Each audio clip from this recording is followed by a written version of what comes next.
आप सभी का न्याय धर्म सभा राजनीतिक दल के इस FB लाइव कार्यक्रम में स्वागत है।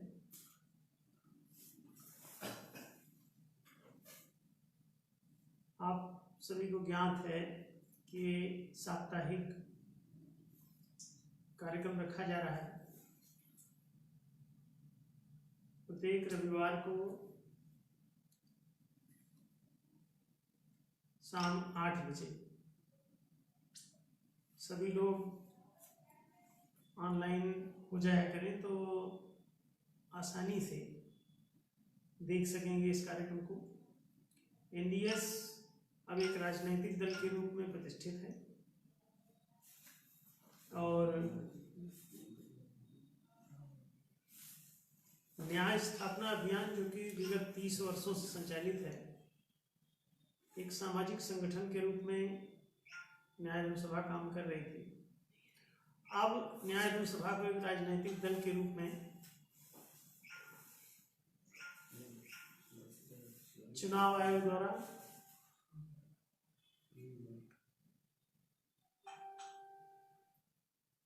पंजीयन प्राप्त हो गया है। तो ये राजनीतिक दल के रूप में अपने न्याय स्थापना अभियान को 30 वर्ष बाद प्रारंभ कर रही है।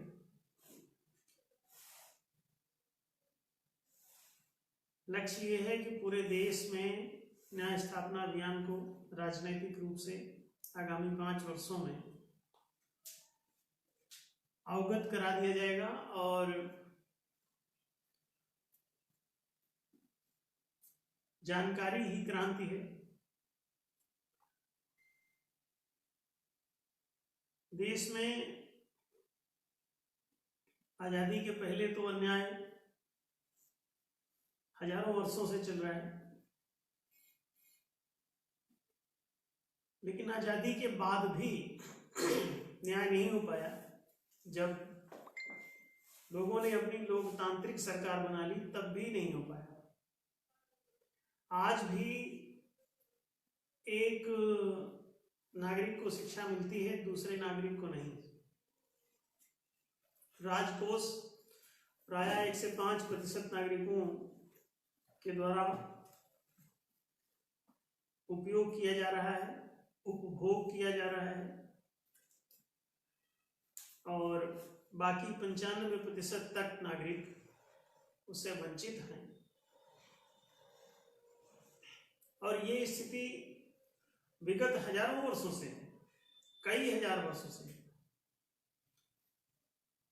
राज्य चाहे वो हिंदुओं का हो, चाहे मुस्लिमों का हो, सिखों का हो, ईसाइयों का हो, बौद्धों का हो, जैनों का हो, पारसियों का हो, बहाइयों का हो, इससे फर्क नहीं पड़ता। फर्क ये हो रहा है कि अन्याय हर एक के शासन में कंटिन्यू हो रहा है।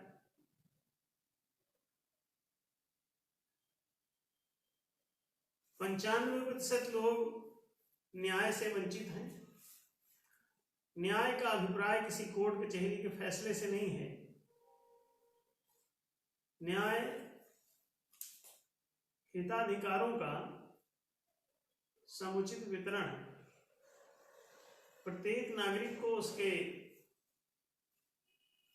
हिताधिकार सुरक्षित मिले, यही न्याय है। लोगों ने आपको कर्तव्य का पाठ पढ़ाया कि आपको टैक्स जमा करने का कर्तव्य है, नहीं जमा करने पर आपको जेल में ठूस दिया जाएगा, आपको अपराधी ठहरा दिया जाएगा। लेकिन आपको अधिकार की बात उठाने का कोई आधार नहीं है। न्याय ही वो आधार है जो आपको अधिकृत करता है, मिल्कियत देता है, स्वामित्व देता है कि राष्ट्र में सभी नागरिक समान हैं, अतः सभी को समान रूप से सारे हिताधिकार सुलभ होने ही चाहिए। आप सभी जानते हैं कि ये हिताधिकार पूरी तरह से चंद लोगों के कब्जे में है और अन्य जो जन सामान्य हैं उनके हाथों से सब कुछ छिना हुआ है। राजकोष 4 कार्यों के लिए प्रयुक्त होता है: जनता को शिक्षा देना, जनता को रोजगार देना, जनता को सुविधा देना, जनता को संरक्षण देना। जनता का अभिप्राय सार्वजनिक नागरिकता से है, किंतु एक नागरिक को शिक्षा मिली, दूसरे को नहीं मिली, या 1 से 5% लोगों को शिक्षा मिली, शेष 95% से भी अधिक लोगों को शिक्षा 25 वर्ष की आयु तक नहीं दी गई।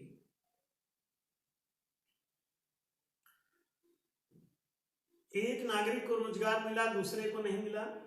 एक नागरिक को सुविधाएं मिली, दूसरे को नहीं मिली।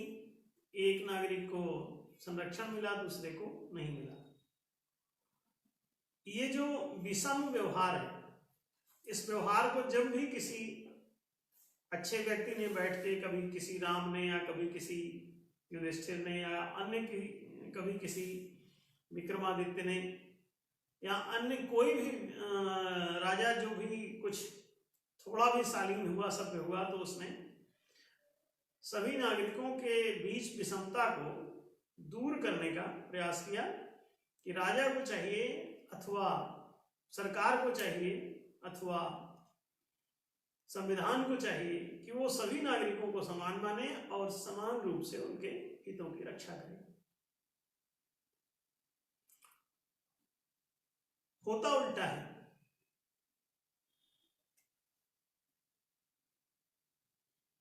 कि लोगों को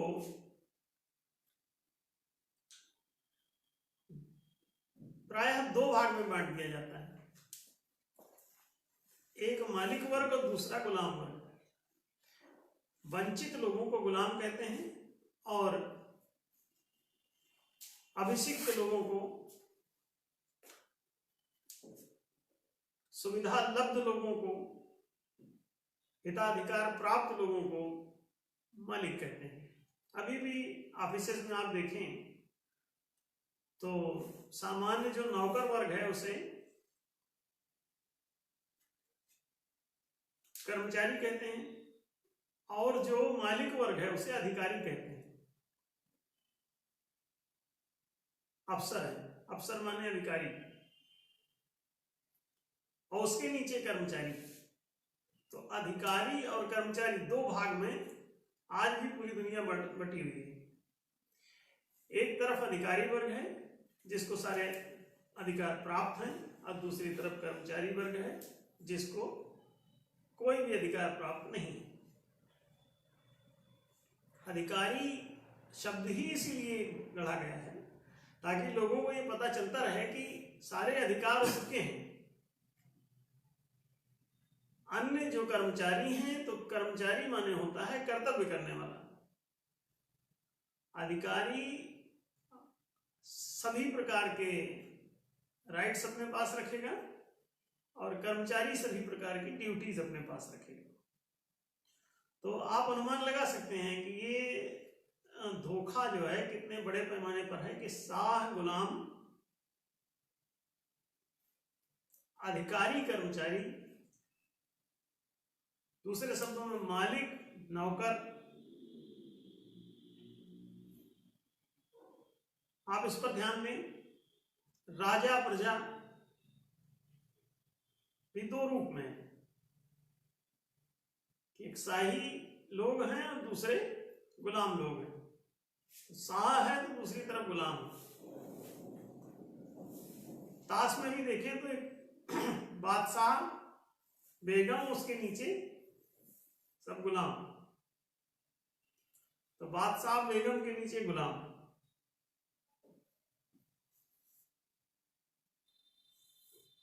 कभी कभी इस बात को ख्याल में लेना होगा कि कभी ए वाले भी आ जाते हैं। ए जो है कहते हैं सबसे बड़ा होता है।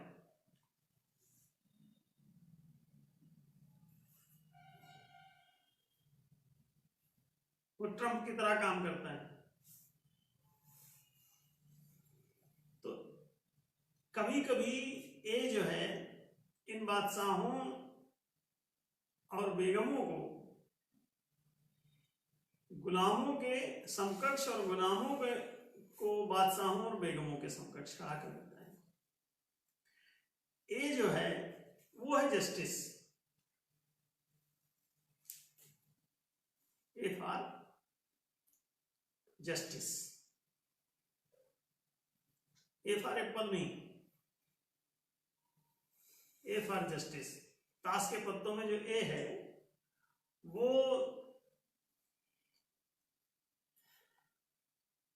टॉप प्रायोरिटी वाला है, ए ग्रेड माने ऊंची ग्रेड सबसे। तो आप समझ सकते हैं कि जस्टिस जो है वो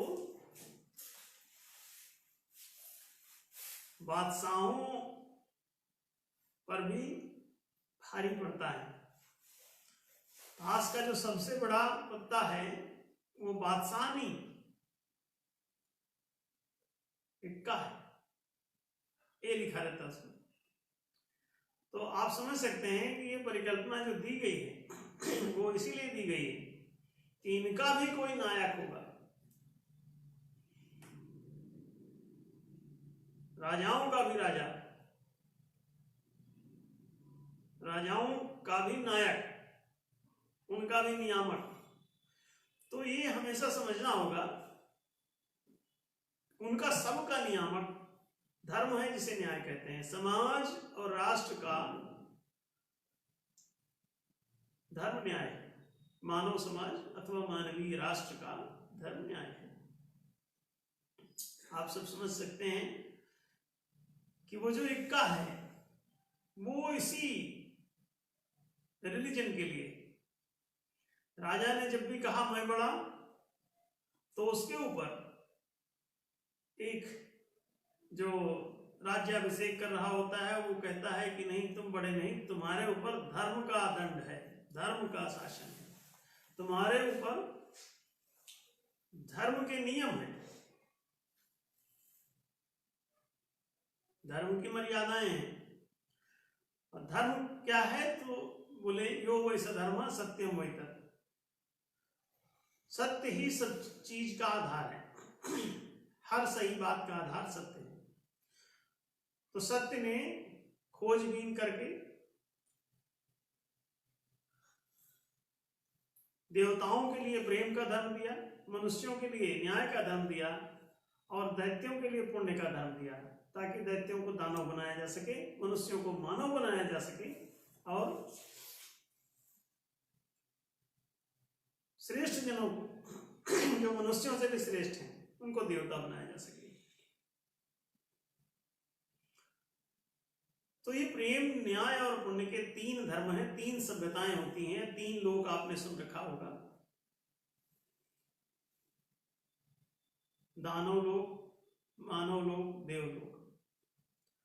इनके लिए पुण्य का धर्म, न्याय का धर्म और प्रेम का धर्म सत्य के द्वारा प्रशस्त है।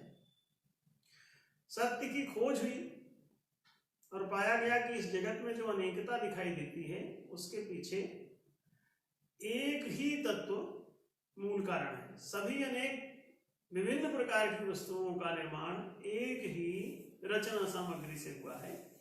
एक ही ब्राह्मी ऊर्जा सघन होकर के पूरा ब्रह्मांड निर्मित है। एक ही ईश्वरीय ऊर्जा के द्वारा सघनता पूर्वक इस जगत का निर्माण हुआ है। सघनता के अनुपातिक भेदों के आधार पर अनेक वस्तुओं के अनेक प्रकार दिखाई देते हैं। पूरी सृष्टि में पारस्परिक एकत्व है। इसी को उपनिषद ने कहा कि तत्र को मोहा कहा सो कहा एकत्व मनुष्य। फिर कहां शोक और कहां आसक्ति बचती है? यदि उस एकत्व को देख लिया जाए, सत्य के ज्ञान से मौलिक एकत्व का दर्शन होता है। उस एकत्व के दर्शन के द्वारा सभी को एक सूत्र से जो बांधता है, उस सूत्र संबंध को ही धर्म कहते हैं। धारण करने के अर्थ में ही संबंध बनता है। जब आप एक दूसरे को स्वीकार करते हैं, एक दूसरे को धारण करते हैं, तो धार्मिकता का जन्म होता है। अब बात साफ है कि हम लोग एक दूसरे को स्वीकार करने के बजाय एक दूसरे का तिरस्कार करने लगे तो परस्पर शत्रुता उत्पन्न होगी। स्वीकार से मित्रता और तिरस्कार से शत्रुता का जन्म होता है। आप दूसरे को जब अस्वीकार करते हैं, तिरस्कार करते हैं, तो उसके प्रति नफरत पैदा करते हैं, और नफरत से संघर्ष, संघर्ष से युद्ध, युद्ध से विनाश, और विनाश से सभी प्रकार की तबाही, सभी प्रकार के अभाव। आपने कोई भवन बनाया, युद्ध हुआ, विनष्ट हो गया, अब आप दरिद्रता को प्राप्त हो जाएंगे। आपने कोई उद्यान लगाया, युद्ध हुए, उद्यान नष्ट भ्रष्ट हो गया, आप दरिद्रता को प्राप्त हो गए। आपको स्वस्थ शरीर प्राप्त हुआ, युद्ध में गए, आपके हाथ पांव काट डाले गए, आप घायल हो गए, आप रुग्णता को प्राप्त हो गए, असमर्थता को प्राप्त हो गए, अपाहिज हो गए।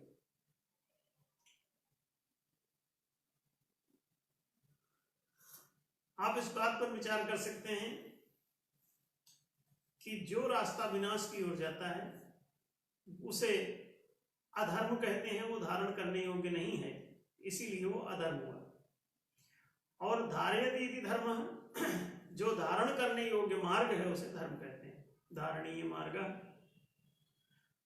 धारणीय मार्ग ही धर्म है।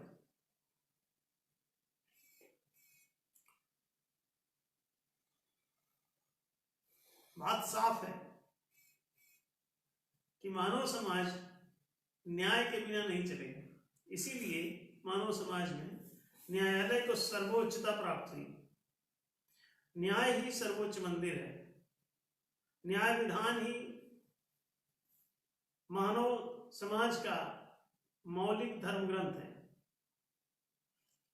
यदि वो विधान न्याय पर आधारित हो, समता पर आधारित विधान ही सम्यक रूपेण जो बनाया गया हो, वो संविधान बन जाएगा। लेकिन विषम विधान को संविधान नहीं कह सकते। जो प्रत्येक नागरिक को समान मानता हो, समान अधिकार भी देता हो। समान मानता तो है कई देशों के संविधान में, जो नागरिकों को समान मानते हैं, लेकिन जब अधिकार देने की बात आती है तो नहीं देते। तो मानने से क्या फायदा होगा? आप माता पिता को बहुत माने लेकिन उनको चाय पीने का भी अधिकार न दें, तो आप मानते हैं, आप कहते हैं, आप बहुत पूजते हैं, बहुत आदर देते हैं, लेकिन उनको चाय नहीं देते, खाना नहीं देते, कपड़े नहीं देते, तो इससे क्या सिद्ध हुआ कि वो मान्यता जो है वो एक भ्रांति है। और आपने जबरदस्ती की मान्यता पूज्यता बना रखी है पाखंड के लिए, और वास्तव में आप उनके विरुद्ध होते हैं, उनका आदर नहीं करते। इसी तरह नागरिकों को समान तो मान लिया संविधान ने, देश की सरकार ने, लेकिन आज तक उनको समान अधिकार नहीं दिए गए। एक को शिक्षा दी गई, दूसरे को नहीं। एक को रोजगार दिया गया, दूसरे को नहीं। एक को सुविधा दी गई, दूसरे को नहीं। एक को संरक्षण दिया गया, दूसरे को नहीं। मानव जीवन में इन अधिकारों के बिना वो सर्वाइव नहीं कर सकता। इसी बात से संबंधित 4 मानवाधिकार और 4 जनाधिकार होते हैं। जनाधिकार माने जनता के अधिकार 4 हैं। शिक्षा प्राप्ति का अधिकार, रोजगार प्राप्ति का अधिकार, सुविधा प्राप्ति का अधिकार, संरक्षण प्राप्ति का अधिकार। ये चारों जनाधिकार जो भी सरकार देगी वही केवल न्यायशील सरकार कहलाएगी। जो भी राष्ट्र इन चारों जनाधिकारों को जनता के लिए समुचित रूप से न्यायपूर्वक सुलभ कराएगा वही केवल न्यायशील सरकार, और ऐसा संविधान जिसमें इसका उल्लेख हो वही केवल न्यायशील संविधान होगा। अन्यथा जनता को समान मान लेने मात्र से कुछ नहीं होगा। स्वतंत्रता, समता, बंधुता की त्रिवेणी पर आधारित है आपका भारतीय संविधान, लेकिन उसमें ना आपको स्वतंत्रता है, ना आपके बीच समता है, और ना ही बंधुता है। बंधुता माने भाईचारा। There is no fraternity at all, there is no equality at all, there is no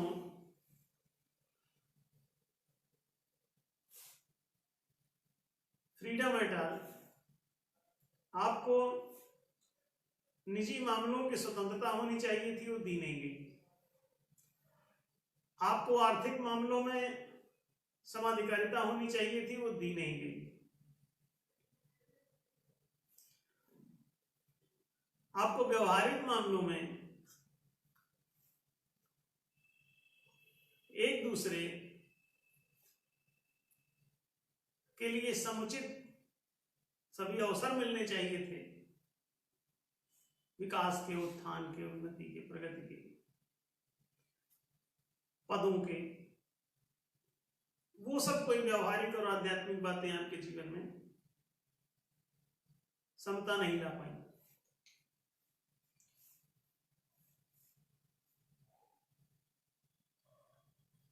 तो स्वतंत्रता गायब हो गई, समता गायब हो गई, बंधुता गायब हो गई, भाईचारा मिट गया। अब बचा क्या? उससे पहले 3 न्याय की भी चर्चा है, आर्थिक न्याय, सामाजिक न्याय, राजनैतिक न्याय। अब उसमें देखें तो आर्थिक न्याय पूरे देश में कहीं नहीं। आर्थिक स्रोत जो है राजकोष होता है, राजकोष के द्वारा सभी को शिक्षा, रोजगार, सुविधा, संरक्षण प्रदान किया गया होता तो आर्थिक न्याय हो जाता, लेकिन नहीं किया गया तो आर्थिक न्याय आज तक टंगा हुआ है। अब 70-72 साल हो गए आजादी को, लोकतंत्र आए भी 70 साल तकरीबन हो गए, लेकिन आज तक अभी आप न आर्थिक न्याय प्राप्त कर पाए, न सामाजिक न्याय, न राजनैतिक न्याय। राजनैतिक न्याय क्या है कि राजकीय जो शासन है उसमें सार्वजनिक भागीदारिता, प्रत्येक नागरिक की भागीदारिता सुनिश्चित होनी चाहिए थी कि अगर एक नागरिक शासन में कोई भी भूमिका निभा रहा है तो दूसरा नागरिक की भी वही उसी के समकक्ष भूमिका होगी। इसे कहते हैं राजनैतिक न्याय। शासन में सत्ता और व्यवस्था 2 भाग में शासन बटा होता है। सत्ता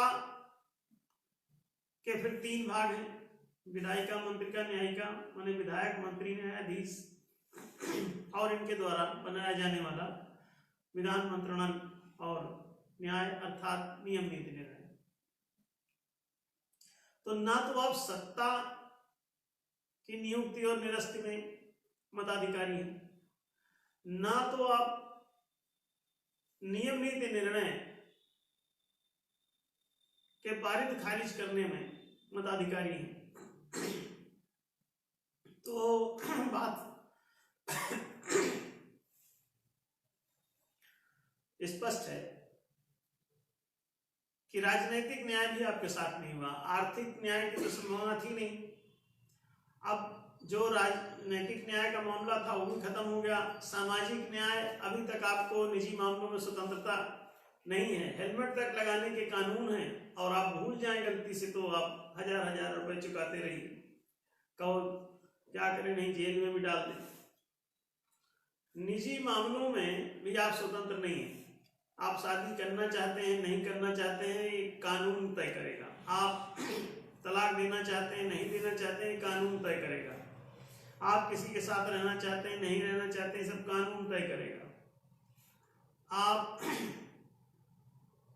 दहेज लेना देना चाहते हैं, नहीं चाहते हैं, ये कानून तय करेगा। हर चीज, व्यक्तिगत मामलों में भी लोग कानून तय कर रहे हैं, हर चीज का कानून है, निजी मामलों के भी सब कानून है। आचरण का कोई कानून होता नहीं, व्यवहार के कानून बनते हैं। राष्ट्रीय व्यवस्था, सामाजिक सभ्यता को प्रतिष्ठित करने के लिए सहजीविता को सभ्यता कहते हैं। तो सह अस्तित्व जो है पारस्परिकता पर आधारित होता है, निजता पर नहीं। पारस्परिक मामलों के कानून होने चाहिए।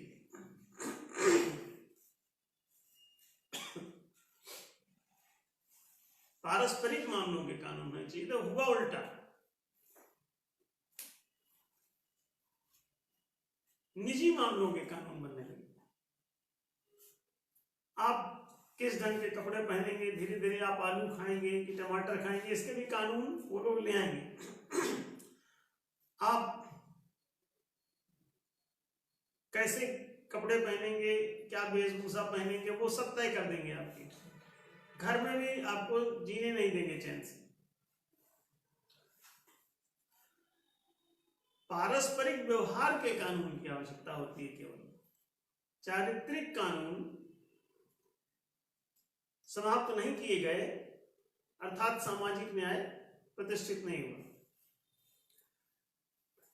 निजी मामलों की स्वतंत्रता, कोई व्यक्ति क्या खाएगा, क्या पिएगा, क्या उपासना करेगा, किस संस्कृति में रहेगा, किस संस्कृति में नहीं रहेगा, किस संप्रदाय में रहेगा, किस संप्रदाय में नहीं रहेगा, ये सब उसका अपना निजी मामला है। दूसरे कुछ लोग गुंडागर्दी से अपने किसी को संप्रदाय में शामिल करना चाहते हैं, बल्कि ये स्वैच्छिक होना चाहिए। जो जहां जाना आना चाहता है जाए, जिसको जिस संप्रदाय में रहना है रहे, जिसपे नहीं रहना ना रहे। बुर्का पहनना है पहने, नहीं पहनना ना पहने, चोटी रखना है रखे, नहीं रखना चाहता ना रखे, उसका निजी मामला है। निजी मामलों में कौन कैसी वेशभूषा रखेगा, कौन कैसा व्रत उपवास करेगा, कौन कैसी प्रथा परंपरा का पालन करेगा, कौन कैसा उपासना और की नमाज पूजा पाठ क्या करेगा, ये सब उसका निजी मामला है। उसके सबके कानून आप बनाते चले जा रहे हैं। बहुत सी बातों के कानून निजता में बाधक कानून बन चुके हैं और आपको निरंतर परेशान कर रहे हैं। अब धीरे धीरे वो सब कानून खत्म भी हो रहे हैं। जनता जैसे जैसे जागरूक होगी वैसे वैसे ही इनका खात्मा होगा। शिक्षा पढ़ने से ही आपको स्वतंत्रता होगी। इसीलिए प्राचीन काल में वैदिक सिद्धांत भी कहता था कि ज्ञान मोक्ष प्रद वेद बखाना। ज्ञान ही मोक्ष का आधार है, ज्ञान ही स्वतंत्रता का आधार है। बाइबल भी कहती है यदि तुम सत्य को जानोगे तो सत्य तुम्हें स्वतंत्र करेगा, और यदि तुम न्याय पूर्वक न्याय धर्म का पालन करोगे तभी तुम सत्य को जान पाओगे, क्योंकि सही ढंग की शिक्षा मिलेगी, भाषा गणित संज्ञान दर्शन तक पढ़ पाओगे, तभी तुम ठीक से सही गलत समझ पाओगे। और जैसे जैसे सही को समझोगे तो गलत अपने आप छूट जाता है, गलत से छुटकारा हो जाता है। इसी को मोक्ष कहते हैं।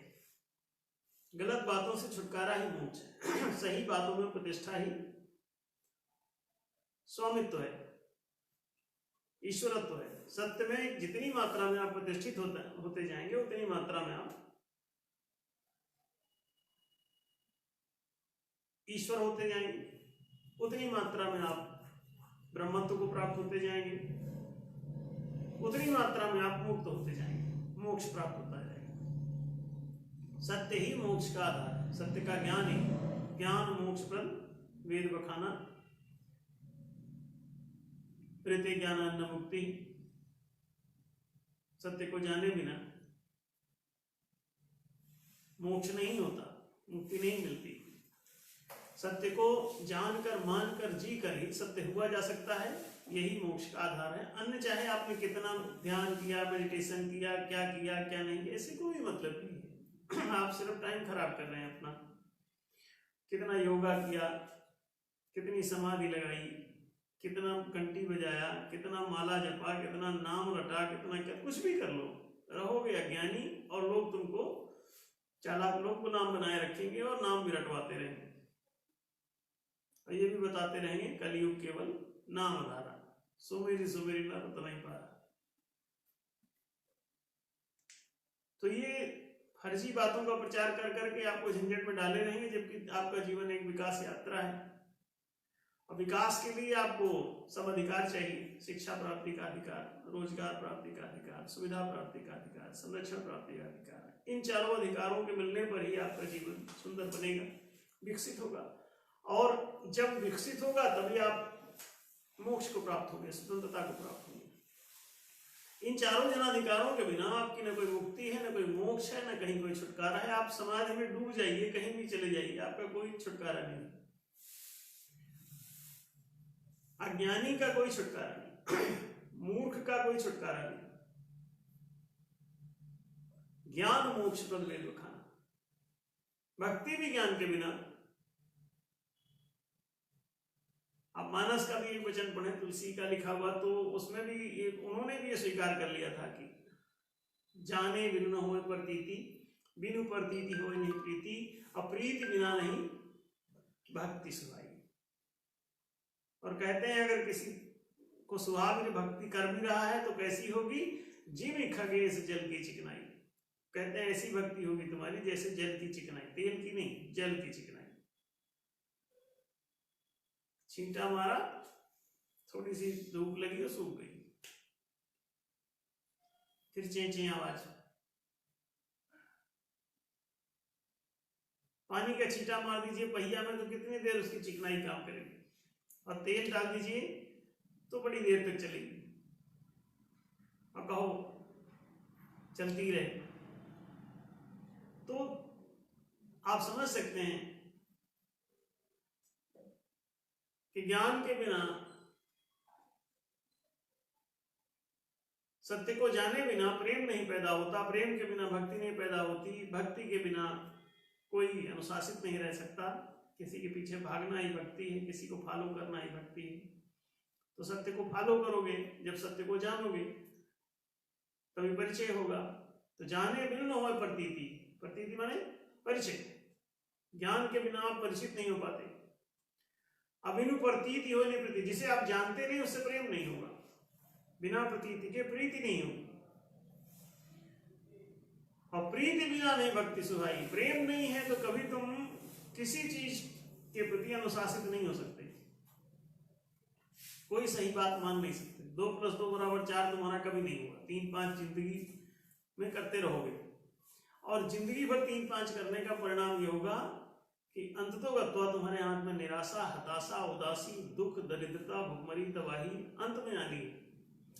बड़े बड़े राजाओं के वंशज जो है भीख मांग रहे हैं, कोई स्लम एरिया में रह रहा है, कोई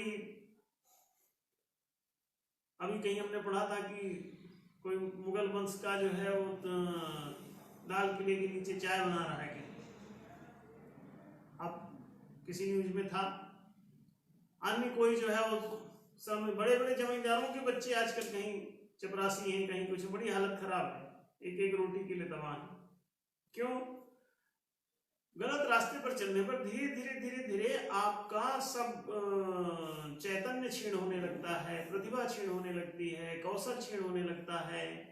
और जब आप कौशल, प्रतिभा, आभा, महिमा, गरिमा सब क्षीण हो गई तो आप अपना 10 रुपए की संपत्ति भी नहीं बचा पाते, वो भी गायब हो जाती है, पता नहीं कहाँ चली जाती है, क्या हो जाता है, कुछ समझ में नहीं आता। बड़ा बड़ा राज्य कब्जाने में जुटे रहते हैं। सिकंदर पूरी दुनिया लूटता चला गया और सोचा सब कब्जे में कर लिया, और कब्जा करके जैसे ही वापस चला तो कहते हैं रास्ते में मच्छरों ने काट लिया, और मच्छर काटने से मर गया, कहीं हम पढ़ रहे थे। बताइए, छोटी छोटी वो रास्ते में वापस भी नहीं जा पाया, मृत्यु उसकी अकाल मृत्यु हो गई। तो कहाँ कब्जे आते रहे और कितना तमाशा मचाते हो, और हाथ में कुछ रहता नहीं। तो इससे अच्छा है सबको जनाधिकार दे दो, हर चीज कब्जाने के बजाय तुम्हारा तो धुआं निकल जाता है। अभी कोई बड़ा फैमिली के बारे में हम कहीं पढ़ रहे थे कि उनका कोई नीचे वंशज ही नहीं था, 5,000 करोड़ की संपत्ति, कोई प्रियंवदा बिड़ला जी थी तो उनके पीछे कोई था ही नहीं, तो वो 5,000 करोड़ की संपत्ति मट्टी। तो पीढ़ी दर पीढ़ी, वंश दर वंश भी जो चलाने की चेष्टा करते हो, तो आगे वंश भी चलाने की स्थिति में तुम नहीं रह जाते। इकट्ठा कर डाले, उसके बाद पता चला आगे पीढ़ी ही नहीं हो रही, तो इधर उधर दुआएं मांगते फिर रहे हो। अकबर जो है दरगाह जा रहा है कि एक आध बच्चा तो हो जाए भैया, बड़ी मुश्किल है। अब तो काहे इतना हबड़ तबड़ मचाते हो भाई? पूरा जाने कहाँ कहाँ से आके अफगान कूद फांद के पूरा हिंदुस्तान भी कैप्चर कर डाले। और फिर कैप्चर इससे अच्छा, अरे कोई भी राजा बनो यार, इधर उधर कहाँ भगदड़ मचाते हो? इसको कब्जा उसका कब्जा, अंग्रेज उतनी दूर से चले आ रहे, पूरा कब्जा लिया हिंदुस्तान, हाँ? अब फिर भागना पड़ा। तो ये इधर उधर तमाशा क्यों मचाते हो? इससे अच्छा न्यायपूर्वक जीवन जियो, कहीं इधर उधर कब्जाने के चक्कर में कहाँ भागते हो? जहां हो, जहां भी हो, वहीं पर थोड़ा रम के देखो, न्यायपूर्वक जियो। राजकोष है तो उसको 4 भाग में बांट दो। अब कोई भी राजा बैठे रहो, तुम अंग्रेज हो कि मुगल हो कि हिंदू हो, इसका कोई मतलब ही नहीं रह जाएगा। अगर राजकोष का 4 भाग में विभाजन कर दीजिए, ना कोई हिंदू, ना कोई मुस्लिम, ना कोई सिख, ना कोई ईसाई, सब अपने आप आपस में हो जाएंगे भाई भाई। अभी तो सब कसाई बने हुए एक दूसरे के खिलाफ, रोज लड़ रहे हैं, रोज लड़ रहे हैं। फेसबुक पे एक दूसरे के प्रति नफरत, एक दूसरे के प्रति नौटंकी, इतना सब कर रहे हो। इससे अच्छा 4 जनाधिकार दे लो। और 4 जनाधिकार जिस दिन प्रतिष्ठित हो जाएंगे, एक भी कोई हिंदू मुस्लिम का दंगा करने की इच्छा ही मर जाएगी, और कोई बताना भी भूल जाएगा कि वो हिंदू है कि मुस्लिम। अब कौन से संप्रदाय में मंदिर बनाना चाहता है कि मस्जिद बनाना चाहता है, ये भी तुम्हारी नौटंकी सब कब्जे की चक्कर में है। तुम रिसोर्स कब्जियाने के चक्कर में रहते हो, और कोई बात नहीं, रिसोर्स हथियाना चाहते हो, उसी के चक्कर में तुम मंदिर मस्जिद नौटंकी कर रहे होते हो। तुम्हारा मूल उद्देश्य जो है रहता है डायरेक्ट अथवा इनडायरेक्ट जमीन हथियाने, नेचुरल रिसोर्स हथियाने, रोजगार के सभी साधन हथियाने। और चूंकि ये राज्य के पास ही कुछ ज्यादा ही नेचुरल रिसोर्स रहता है, तमाम सब जंगल, वन, पर्वत, नदी सब कब्जे में है उसके, सारे नेचुरल मिनरल्स और पता नहीं क्या क्या माइंस, बड़ी बड़ी सब खदान और कितना सब मटेरियल उनके पास है। तो इसीलिए सोचते हैं भैया जाने कितना पेट्रोल, गैस और हाँ, तो सब कोयला सब कब्जा कर लो फटाफट, रेत पत्थर, हाँ। अब क्या होगा जब सब कब्जा कर लोगे तो तुम्हारे सब ज्यादा से ज्यादा तुम्हारे पास आ जाएगा। अब इस चक्कर में तुम दे बदमाशी, दे लड़ाई, दे सांप्रदायिकता, वास्तव में तुम हिंदू मुस्लिम नहीं लड़ रहे होते हो, तुम लड़ते हो ये सभी चीजें हथियाने के लिए। तुम किसी को कन्वर्ट करते हो, किसी को हिंदू बनाना चाहते हो, किसी को मुस्लिम बनाना चाहते हो, क्यों बनाना चाहते हो पूछो, वो जिसको बना लेते हो उसकी जमीन जायदाद सब तुम्हारे संप्रदाय में आ जाएगी। इसलिए सोचते हो जितनी ज्यादा, और फिर उसको भी बना लियो तो वो भी एक वोट देने की मशीन है, वो तुम्हारे उसमें संप्रदाय में से तो बढ़िया तुम्हारे फतवे के अंदर आ जाएगा, तो तुम और ज्यादा फिर राज्य पर भी कब्जा कर लोगे, तो उसके जमीन, उसके नीचे की जमीन, मकान और हवा पानी सब तुम्हारे कब्जे में, और फिर उसके वोट के जरिए दूसरों के नीचे के भी हवा पानी या जमीन जायदाद सब तुम्हारे कब्जे में, राज्य आ गया मुट्ठी में, तब कब सबका आ गया। तो इसलिए कन्वर्सन बड़ा फायदे का है, इसीलिए हिंदू कन्वर्ट करना चाहता उनको और मुसलमान कन्वर्ट करना चाहता उनको, जबकि अगर 4 जनाधिकार दे दो, ना कोई कन्वर्ट होगा और ना कोई कन्वर्ट करने आएगा। लेकिन ये जनाधिकार की बात नहीं करेंगे, ये कन्वर्सन पे ही लड़ेंगे कि हम कन्वर्ट नहीं करने देंगे, वो कहेंगे हम कन्वर्ट करके मानेंगे। इसी चक्कर में वार छिड़ा रहेगा। वो लालच दे के भी बनाना चाहेगा अपने संप्रदाय में, ये कोई कहेगा अरे ललचवा रहा है, हमारा शिकार छीने जा रहा है, 4 जनाधिकार दे दो, ये सारे सांप्रदायिकता के झंझट खत्म हो जाएंगे। तो ये जनाधिकारों को सबसे टॉप प्रायोरिटी है। न्याय में मौलिक न्याय यही है क्या कि 4 जनाधिकार सबको प्राप्त हो जाए, शिक्षा, रोजगार, सुविधा संरक्षण, the education, the employment, the accommodation and the protection. These 4 fundamental rights are required to be provided to every citizen of the nation. किसी भी राष्ट्र में जनता को यदि ये चारों जनाधिकार दे दिए जाएं तो सारी नोटंकी खत्म हो जाएगी। और उसका परिणाम ये होगा कि समाज में जितनी उथल पुथल है ये सब उसके परिणाम ही हैं, आप समझ लें, उसी के ये प्रतिफलन है। सारी उथल पुथल, सारी खींचतान, सारा मंदिर मस्जिद, सारा हिंदू मुस्लिम, सारा सिख ईसाई, ये जितना भी आप ये नौटंकी कर रहे हो ये सारी नौटंकी चारों जनाधिकारों की प्रतिष्ठा के पश्चात ये एकदम ऐसे गायब हो जाएंगे जैसे प्रकाश जलते ही अंधकार गायब हो जाता है। उसी तरह ये सारे आपके सांप्रदायिक उन्माद, लड़ाई दंगा, राजनैतिक क्रांतियां, दुनिया भर के उपद्रव और तमाम प्रकार के राजनीतिक दल, ये राजनीतिक दल भी सब समाप्त हो जाएंगे जिस दिन आप चारों जनाधिकार जनता को दे दिए। अब इसके बाद ना तो कोई अंग्रेज अटैक करेगा, ना मुगल अटैक करेगा, ना हिंदू कब जाने के चक्कर में रहेगा। सब कहेंगे भैया अब तो बात ही खत्म हो गई, क्या करना। राजकोष हथियार लो तो भी कोई फायदा नहीं है। चार जनाधिकार का कानून बना दो, इस कानून का और जनता को ये बता दो कि चारों जनाधिकार तुम्हारे। उसके बाद अगर कोई चीन भी अटैक करके भारत में कब्जा कर ले और जनता को पता हो कि चारों जनाधिकार उसके हैं, तो जनता उनको मानेगी नहीं। पहला राजा अगर जनाधिकार नहीं देगा तभी चीन अटैक कर सकता है, तभी मुगल अटैक कर सकता है। और राजा को कब्जे में कर लेगा और राजा जो नहीं दिया है चारों जनाधिकार तो राजकोष उसके पास पड़ा रह जाता है पूरा। और उससे वो मोटा मोटा किले, दुर्ग और मोटी मोटी दीवारें और मोटे मोटे बड़े बड़े अपने लिए यान वाहन, ऊंचे ऊंचे साधन, करोड़ों रुपए पर डे का खर्चा, खूब विदेश यात्रा, खूब नौटंकी, खूब खाना पीना, हवाई जहाज, तमाशेबाजी, पर्सनल बड़े बड़े फ्लैट्स, बड़ी बड़ी बिल्डिंगें। ये तमाशेबाजी आप क्यों करते हो? ये जब करते चले जाते हो जनाधिकार मार के तो दूसरों के लिए तुम शिकार के साधन बन जाते हो। और अगर कोई भी राजा अगर अपने राजकोष को चारों जनाधिकारों में समान रूप से वितरित कर दे तो वो कभी नहीं लूटेगा। उसको लूट के कोई क्या करेगा? इस राज्य को भी कोई हथिया के क्या करेगा जिस राज्य का राजकोष ही बढ़ जाता है। और जनता उसके बिना रहेगी नहीं तो उस जनता पर भी कब्जा करने से कोई डरेगा कि जनता तो साथ ही नहीं देगी। अच्छा, जब जनता को कुछ नहीं दिया जाता तो जब कोई आक्रमण करता है बाहरी तो जनता उस आक्रमणकारी की तरफ हो जाती है अपने आप और वहां उसकी तरफ से बल्कि लड़ने लगती है अपने राजा के विरुद्ध, तो राजा पिट जाता है। पर विदेशी बहुत सारे आक्रमणकारी आए और जनता हंसती रही, राजा लूटता रहा, सोमनाथ का मंदिर लूटता रहा। सब क्यों? क्योंकि जनता के जनाधिकार उन लोगों ने छीन लिए थे। रावण का महल सोने का होता था, जनता का घर नहीं।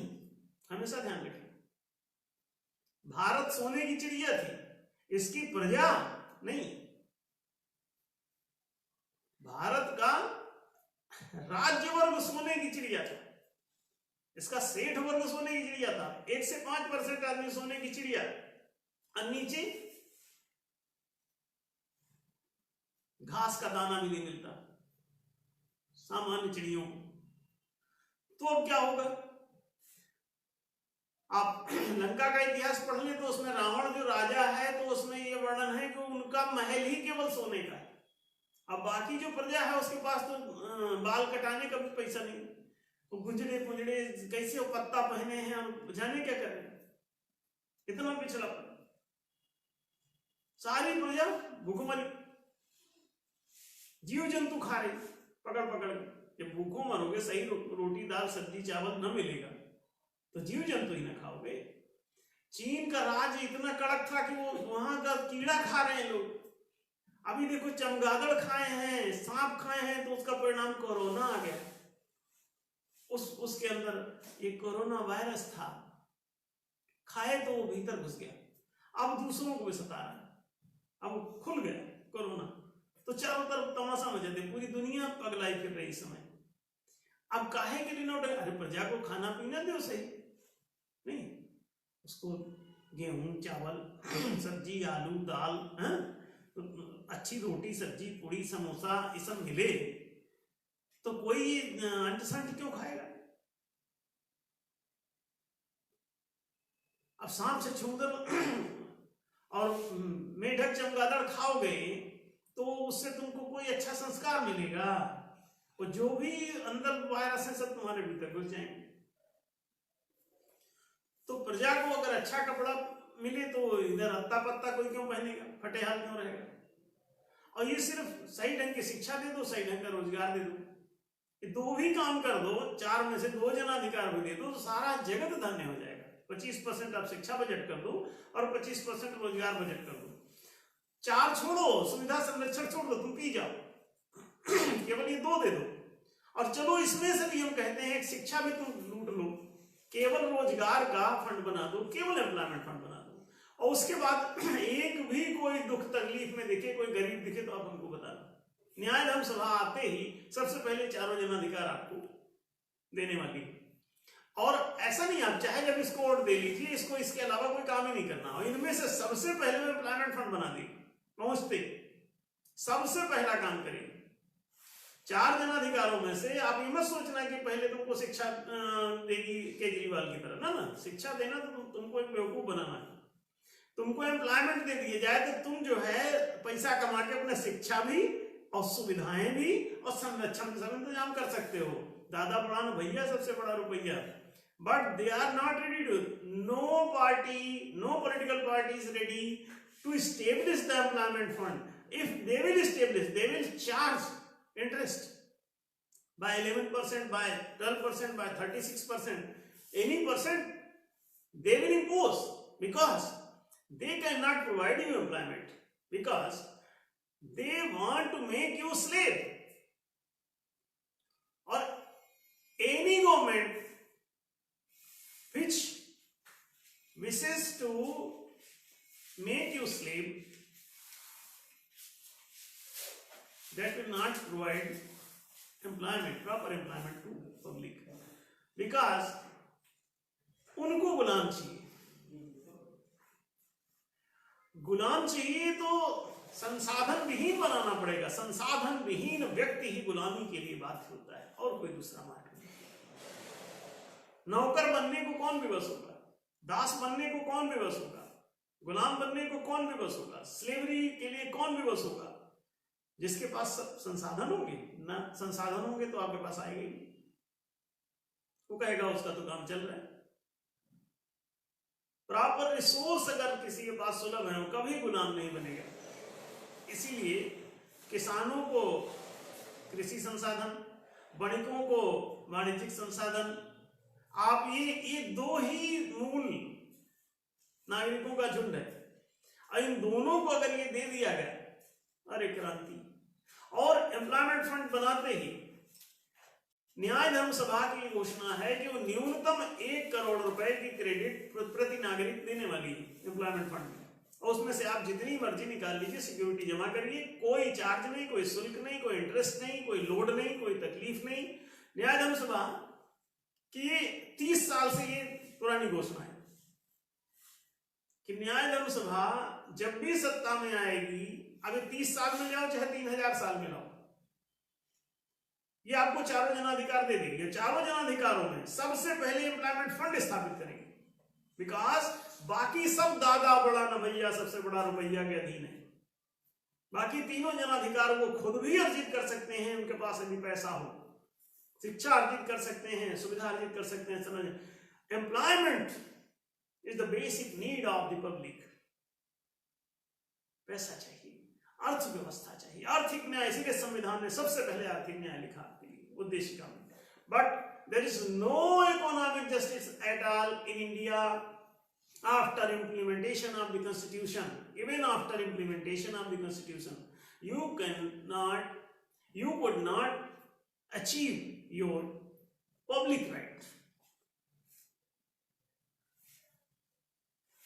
आर्थिक न्याय का, आर्थिक न्याय आपको नहीं मिला, आज तक नहीं मिला। आज तक नहीं दिया गया। और एम्प्लॉयमेंट फंड अगर स्थापित कर दिया जाता है उसमें से प्रत्येक नागरिक का उसमें खाता अनिवार्य होगा, और कोई भी नागरिक उसमें से 1 करोड़ तक की लिमिट का, जिसके पास भी रोजगार नहीं है, वो रोजगार उसमें से रोजगार के लिए साधन प्राप्त कर सकता है। उससे उसमें जो 1 करोड़ की उसको लिमिट है उसमें से वो जमीन खरीद सकता है, दुकान बना सकता है, होटल बना सकता है, कुछ उद्योग लगा सकता है। 10 लोग मिल गए 1 करोड़ की लिमिट बना के तो अपना एक लघु उद्योग 10 करोड़ में खड़ा हो गया। 100 लोग मिल गए 100 करोड़ में एक बड़ा उद्योग खड़ा कर लिया। कोई भी आप उद्योग लगा लोगे, किसी आप टाटा, बिरला, डालमिया, अंबानी, अडानी, किसी के भी झमेले में आपको फंसना नहीं पड़ेगा। You will not required to become slave or नौकर to any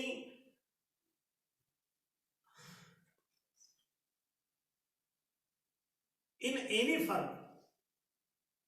किसी के फर्म में घुसने की जरूरत नहीं, अपनी फर्म सब बना सकोगे, अपना एम्प्लॉयमेंट सब बना सकोगे, ये दिक्कत ही खत्म हो जाएगी। हर किसान, भूमिहीन किसान खत्म हो जाए तो दूसरे की जमीन पर उसे काम करने की आवश्यकता नहीं रह जाएगी। वो जमीन सट से खरीदेगा। वो कहेगा, जिसके पास जमीन है वो कहेगा, जो जमींदार हो, अच्छा हमको बेच दो, हम काम क्यों करेंगे तुम्हारा, हमको बेचो, हम उसमें काम करेंगे। तब कोई किराए की जमीन नहीं लेगा, तब फिर वो कहेगा बेचो। किराए की दुकान कोई नहीं लेगा, कहेगा हम दुकान खुद बना लेंगे। वो जितना दुकान चला के जो किराया देता है, वो किराया उसको, उसकी कमाई का शोषण है। एक्चुअली जमीन का किराया, मकान का किराया, दुकान का, ये सब जो है श्रमिकों का के श्रम का शोषण करो, उनका रक्त का शोषण है। ब्याज के रूप में, किराए के रूप में, लाभ के रूप में तुम अनेक प्रकार से उनका शोषण करते हो, और वो बेचारे कभी समझ नहीं पाते, because they don't have the capital, they don't have the resource, they don't have the proper employment. If they will have their own resource of employment, they will never become slave. वो कहीं भी नौकर नहीं बनेंगे, कहीं भी गुलाम नहीं बनेंगे। अभी तो नौकरी.com है, नौकर बनो, गुलाम.com, नौकर.com, आप जाइए बनिए, नौकरी.com में अप्लाई कीजिए। सब जगह आपके पास है नहीं कुछ झंझी नहीं है, आप जाइए, आप गिड़गिड़ाते रहिए चारों तरफ, कोई ना कोई नौकर बना लेगा। और वहां जाके वो काम ही करते हो। पेन तुम बनाने की नौकर बन गए, और पेन बनाने की एक मशीन आ रही है, पता चला 50,000 की, तुम उससे नहीं लगा पा रहे हो। क्यों? You don't have 50,000। तो then you have to become a slave. और जाके पेन बनाओगे तुम ही, कौशल तुम्हारे पास है, बनाओगे तुम ही, but you don't have the machine. और अगर आपके पास एम्प्लॉयमेंट का 1 करोड़ का साधन न्याय धर्म सभा द्वारा दिया गया, प्रत्येक व्यक्ति के खाते में न्यूनतम 1 करोड़ की क्रेडिट सुलभ होगी। वो चाहे 5,000 निकाले, चाहे 10,000 निकाले, चाहे 5 लाख निकाले, चाहे 10 लाख निकाले, सिक्योरिटी केवल उसको देनी है। सिक्योरिटी नहीं है, आप जो चीज खरीद रहे हो उसी का पेपर सबमिट कर दो, कोई तकलीफ नहीं है। और न्याय धर्म सभा से सभी सरकारों को न्याय धर्म सभा ने दिया है इस एम्प्लॉयमेंट फंड की प्रस्ताव को।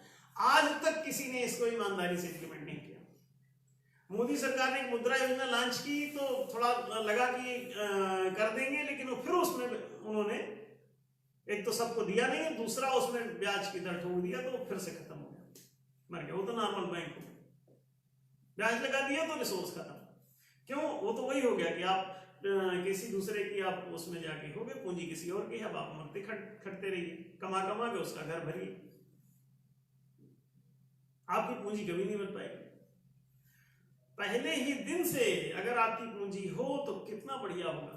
और ये एम्प्लॉयमेंट फंड आपको दे सकता है 25% रोजगार बजट प्रत्येक राज्य से निकाल के, और उसे हर, चाहे स्टेट का हो, चाहे सेंट्रल का हो, कहीं का हो, पूरे देश का, स्टेट सेंट्रल सबका मिला के अगर रख दिया जाए तो लगभग 50 लाख करोड़ रुपए बैठते हैं टोटल, सारा स्टेट सेंट्रल मिला के। उसका अगर 25% निकल 12.5 लाख करोड़ प्रतिवर्ष की दर से जमा होगा एम्प्लॉयमेंट फंड में। और इसके 1 साल का आप निकाल नहीं पाएंगे, और दूसरे साल फिर इसमें जमा हो जाएगा। एक बार कोई उसमें से लोन लेता है, दोबारा किस्तें जमा करने के बाद दोबारा 10 बार, 50 बार, 100 बार, कितने बार भी आप उसमें से पैसा निकालते रहे पूंजी के लिए। इतना बढ़िया आयाम है, इतना सुंदर आयाम है। चारों जनाधिकारों का कंसेप्ट इतना व्यापक है, इतना प्रभावशाली है कि अगर ये इम्प्लीमेंट हो जाता है तो सारा जगत धन्य हो जाएगा, और इस बात को सभी राजनीतिक पार्टियां जानती हैं, but they will not do. हम 30 साल से समझा रहे हैं इनको सबको, जनता तक ये बात पहुंच नहीं पाई, क्योंकि सारे मीडिया भी उसी शोषण का खेल खेल रहे हैं। मीडिया के लोग कभी आपको जानकारी नहीं देंगे, सही बात है। हमारा हर मीडिया के एंकर के पास हमारे प्रपोजल है, उससे पूछोगे तुम कहते नहीं, तो कहता अरे हम एंकर, हमारी नौकरी चली जाएगी, मालिक कोई और है, वो भी गुलाम है हमारा। जितने भी एंकरों से हमारी बात हुई, सब ने यही कहा, हमारे लोगों की बात हुई, सब ने यही कहा कि वो एंकर है, माने नौकर है। They will not tell the truth to the public because they are just a slave. सभी पत्रकार गुलाम हैं, सभी वकील गुलाम हैं, सभी लोग गुलाम हैं, सभी श्रमिक गुलाम हैं, हर ऑफिस में लोग गुलाम हैं। क्यों गुलाम हैं? They don't have the right to be a मालिक, to be an owner. There is no chance to become an owner. क्यों? वो ओनरशिप किस्मत में उसके नहीं लिखी गई है संविधान के द्वारा। चारों जनाधिकार लिखे ही नहीं गए हैं संविधान में। अब गलती हो गई। अब इसका चारों जनाधिकारों का प्राविजन उसमें करने के लिए हम लगातार बोल रहे हैं कि छोटा सा प्रस्ताव पारित करो, उसको उसमें संविधान में लिख दो कि चारों जनाधिकार है जनता को, और सरकार का ये कर्तव्य यही होगा कि जनता को ये जो जनता का अधिकार है वही सरकार का कर्तव्य है। तो अधिकारों और कर्तव्यों का एक अद्भुत ये सामंजस्य है जो पूरे राष्ट्र ही नहीं पूरी धरती को धन्य कर देगा। सारी गरीबी, सारी भुखमरी, सारी तबाही, सारी अशिक्षा, सारे दुख, सारी तकलीफें, हर प्रकार के संघर्ष, हर प्रकार के संकट, हर प्रकार की लड़ाई, हर प्रकार के युद्ध, हर प्रकार के हथियारों की होड़, हर प्रकार के तमाम दुनिया भर के मानसिक तनाव, सांप्रदायिक उन्मोद, सांप्रदायिक दंगे, सांप्रदायिक उपद्रव, झगड़े, लड़ाइयां सब समाप्त हो जाएंगे जिस दिन चार जनाधिकार आपको दे दिए जाएंगे संविधान के द्वारा या किसी दल के द्वारा। न्याय धर्म सभा ऐसे 111 प्रस्तावों पे काम कर रही है, सबको दे भी रखा है। जब किसी ने नहीं किया तब न्याय धर्म सभा को एक पार्टी के रूप में लॉन्च किया कि अब जनता अगर चाहती है तो इसको वोट देके और अपना करवा ले, क्योंकि इसको दूसरा कोई काम करना नहीं। इसकी कॉन्स्टिट्यूशन में लिख दिया गया है कि इतना ही काम इसे करना है, इतना ही उद्देश्य है इसका। तो जब इतने उद्देश्य के लिए काम कर रही है तो दिक्कत की कोई बात ही नहीं। बहुत आराम से लोग इसको वोट देके और काम करवा सकते हैं। पूरे देश को ये बातें बताई जाए, जन जन तक ये बातें पहुंचा दी जाए। न्याय धर्म सभा का और कोई काम नहीं है, ये केवल इन्हीं 111 ऐसे न्याय प्रस्तावों पर ही काम कर रही है। जन जन तक इस खबर को पहुंचाइए और इसकी अपनी सरकार बना लीजिए और अपने से ये लागू कर लीजिए खुद ही। चारों जनाधिकार आपको जिस दिन मिल जाएंगे सारी तकलीफें, सारी दिक्कतें समाप्त हो जाएंगी। तो ये चारों जनाधिकार पर लगातार हम काम कर रहे हैं पिछले 30 वर्षों से। हमसे ले लेके कई लोग जनाधिकार पार्टी बना ली। कोई मिलने आए थे हमसे, लखनऊ के एक वकील साहब, वो यहाँ से हमसे मिलके गए तो उन्होंने अपना जनाधिकार परिषद बना दिया। एक सज्जन और है राजनेता, वो हमारे एक प्रतिनिधि से मिले, उन्होंने अपनी जनाधिकार पार्टी बना डाली। लेकिन वो जनाधिकार पे न बोलते हैं, न बात करते हैं, न वो दे सकते हैं, और ना इस पर चाहे जितना उनको वोट दे दो, चाहे जितना वो चुने जाए, चाहे जो करें ना, दे विल नॉट डू, कभी नहीं। वो सिर्फ इसकी आड़ में वो झाड़ काटने। इसीलिए हमने कहा ये बहुत बदमाश है, तो इससे अच्छा है कि इस कंसेप्ट पर पार्टी ही बना दो ताकि ये झंझट खत्म हो जाए, दूसरे लोग इसका दुरुपयोग न कर सकें। तो इसके लिए हमने न्याय धर्म सभा का गठन कर दिया है। अब ये राजनीतिक दल के रूप में काम कर रही है।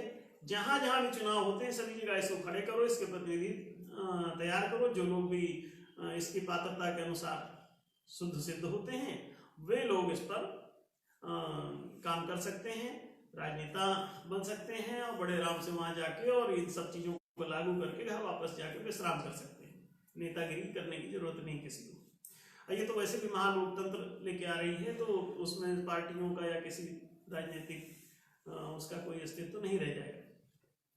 तो सीधी सी बात है कि जितना भी तिकड़म है दुनिया में चल रहा, ये सारा ही समाप्त हो जाएगा। न्याय धर्म सभा भी उतर रही है और ये बहुत दिनों तक ये कलयुग नहीं टिकेगा। न्याय धर्म सभा न्याय का युग ला रही है, न्यायशील जहाँ व्यवस्था लागू होती है, तो ये सतयुग ही कहलाता है, सत्य निर्णय ही न्याय है। तो पूरा समाज सुंदर बनाया जा सकता है, अच्छा बनाया जा सकता है। सभी लोग इस पर थोड़ा जागरूक बने, इसको कार्यक्रम को आगे बढ़ाएं। इस न्याय के प्रचार प्रसार और प्रतिष्ठा के अभियान को जितनी तीव्र गति से आप जनता तक पहुंचाएंगे, उतनी तीव्र गति से आपको राहत मिलेगी। दुनिया का ये विषाद समाप्त होगा, दुख समाप्त होगा, गरीबी समाप्त होगी, बेरोजगारी समाप्त होगी। इसको तीव्र गति से सभी लोग इसमें जुड़ जाएं, जो जिन लोगों को ये सुनाई दे रहा है। और इसको लगातार 8 बजे से ये कार्यक्रम चलता है, तो 8 से 9 इसको संचालित किया जा रहा है और ये अभी प्रत्येक रविवार को इसे रखा गया है। जरूरत पड़ने पर इसे प्रतिदिन तक भी ले जाया जा सकता है और पूरे देश में इसे पहुंचाएं सभी लोग। और ये FB लाइव अगर चलता रहता है तो इसका उपयोग करें, नहीं तो दूसरे भी तमाम माध्यम का उपयोग किया जाएगा और जन जन तक इसे पहुंचाया जाए। सभी लोग इस कार्यक्रम को शेयर करें और आगे बढ़ाएं, ज़्यादा से ज़्यादा लोगों तक पहुंचाएं और एक एक जगह ऐसी जगह चलाएं कि इसे हजारों लोग सुन सकें। हम तो कहते हैं इसको अगर कोई ऐसी जगहों पे चलाएं जहाँ पे कोई पार्क हो, कोई ऐसी जगह सार्वजनिक जहाँ से सभी लोग, बहुत सारे लोग देख सकें इसे, तो पूरे देश में इसे दिखाया करें और चौराहों पे लगा लगा के बड़ी बड़ी स्क्रीनें दिखाया करें, तो पूरे देश के नागरिक खुला सुने हमारी बातों को। और हमारी बातें निपट सच हैं, इसमें कोई शंका ना करो, ये बिल्कुल निपट सच है। हमारे जैसा आदमी पैदा इसी काम के लिए होता है, वो हमेशा सही काम करता है। जो भी 2 + 2 = 4 होता है, हम हमेशा उसे सहमत है। 3-5 का जीवन में न कोई आवश्यकता है और न इसकी कोई जरूरत है। जीवन बड़ा सादा सीधा है मनुष्य का, इसको किसी दांवपेच की आवश्यकता नहीं, पशुता जैसा इसका जीवन जीने की जरूरत नहीं है। Humanity is justice based personality. इसलिए मानवता जिसके भीतर भी ये जाग जाएगी, वो न्यायशील हो जाएगा। हमारी अपील है कि इसे पूरे जन समाज तक पहुंचाएं, बड़ी तीव्र गति से पहुंचाएं। ज़्यादा लंबा समय ना लें, तो 2025 तक में ही अगर पूरे देश में इसे पहुंचा दो, तो 25 के बाद ये भारत न्यायशील भारत हो जाएगा, इसमें कोई दो मत नहीं है। आप सबका इसी अपील के साथ आज का समय चूंकि समाप्त हो रहा है, तो हम अपनी बात समाप्त करते हैं। अगले रविवार को सब लोग पहले से ही तैयार बैठे रहा करें, ये सबसे अच्छा प्राइम टाइम है।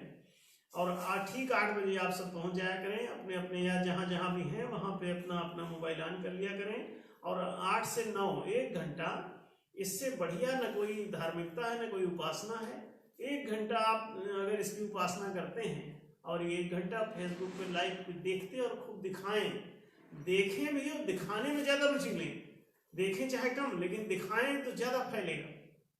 तो न्याय को फैलाना, प्रचार करना और मानवता को न्याय दिलाना, इससे बड़ा कोई पवित्र काम नहीं है, इससे बड़ा कोई श्रेष्ठ कर्म नहीं है, इससे बड़ी कोई महानता नहीं है। तो इसलिए आप सभी लोग इस महान अभियान में, कैंपेन में जुड़ने का प्रयास करें। हिंदू, मुस्लिम, सिख, ईसाई, जैन, बौद्ध, पारसी भाई सभी से अपील है, सभी आपस में सच में भाई भाई बनो। न्याय के बिना तुम्हारा भाईचारा सधेगा नहीं, मैत्री सधेगी नहीं, शत्रुता टूटेगी नहीं, नफरत जाएगी नहीं। इसलिए जल्दी से जल्दी सभी संप्रदाय के लोग, सभी जो 95% लोग हैं जो न्यायप्रिय हैं, वो सब बड़ी तीव्र गति से इसकी तरफ अपना झुकाव बनाएं। और जो 5% जो शोषक वर्ग है और बदमाशी करना चाहता है, उसे उसकी चिंता न करें। बहुमत के आधार पर आजकल फैसले होते हैं, इसलिए 1 से 5% के मत की आवश्यकता भी नहीं है, ज़्यादा चिंता न करें। अपनी बात यहीं हम समाप्त करते हैं। अगले रविवार आप सबसे फिर मुलाकात।